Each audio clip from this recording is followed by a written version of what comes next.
యేసుక్రీస్తు వారు సిలువ వేయబడ్డప్పుడు ఆయన సిలువలో ఒక దొంగని క్షమించి ఆయన్ని వెంటనే పరలోక రాజ్యం చేర్చుకుంటాడు. పశ్చాత్తాపడడంలో ఉన్న శక్తి అంతా ఇంతకు. నిజమైన పశ్చాత్తాపం మనల్ని క్షణాల్లో ఉన్నతమైన స్థితిలోకి తీసుకెళ్తుంది. అంటే దేవుని ముందు ఒప్పుకునే దమ్ము మనకుంటే ఆయన ఆశీర్వదించడానికి సమర్థుడు. నమ్ముట మన వల్ల అయితే నమ్మువానికి సమస్తం సాధ్యమైన దేవుడు వారు. లూకాసు వార్త 23:43 అందుకైన వానితో నేడు నీవు నాతో కూడా పరదేశంలో ఉండు అని నిశ్చయముగా నీతో చెప్తున్నానన్నాడు. నిశ్చయముగా చెప్తున్నానన్నాడు.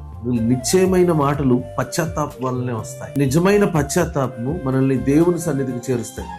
ప్రతిరోజు మనం పడే ఇబ్బందులు, సమస్యలు జీవితంలో దేవుని ఎదుట ప్రార్థించేటప్పుడు కొన్ని దాచిపెట్టి మనుషుల ముందు ఏ విధంగా అయితే రెడీ అయ్యి కప్పుకొని మేకప్ చేసుకుని ఒరిజినాలిటీని కాకుండా పైరూపాన్ని చూపించుకుంటూ బ్రతికేస్తూ ఉంటాం. దేవుని ఎదుట కూడా అలానే ఉండాలని ప్రయత్నిస్తూ ఉంటాం. మిగతా రోజులన్నీ ఎలా ఉన్నా సరే ఆదివారం రోజు బాగా రెడీ అయిపోయి దేవుని సన్నిధిలోకి వెళ్ళిపోయి హల్లెలూయా స్తోత్రం అనేసి మళ్ళీ ఇంటికి వచ్చేస్తాం. అలా కాదు, మనం ఎలా ఉన్నామో అలానే దేవునికి ఇష్టం. అలాంటి పరిస్థితిలోనే ఉన్నట్టు ఆయన ముందు ఒప్పుకున్నామంటే ఎంత భయంకరమైన స్థితి అయినా, నువ్వు భయంకరమైన పాపివైనా సరే నేను క్షమించడానికి ఆయన సమర్థుడు. ఒప్పుకునే సామర్థ్యం నీకుందా? నమ్మే సామర్థ్యం నీకుందా? ఆ దొంగ నమ్మి తండ్రి నన్ను జ్ఞాపకం చేసుకోమని అడిగాడు మనస్ఫూర్తిగా. ఈ రోజు కూడా మనస్ఫూర్తిగా తండ్రి నన్ను జ్ఞాపకం చేసుకో, నేను ఇలాంటి వాడిని అని దేవుని ఎదుట ఒప్పుకోగలిగితే పొందే ఆశీర్వాదం చాలా ఉన్నతమైనది.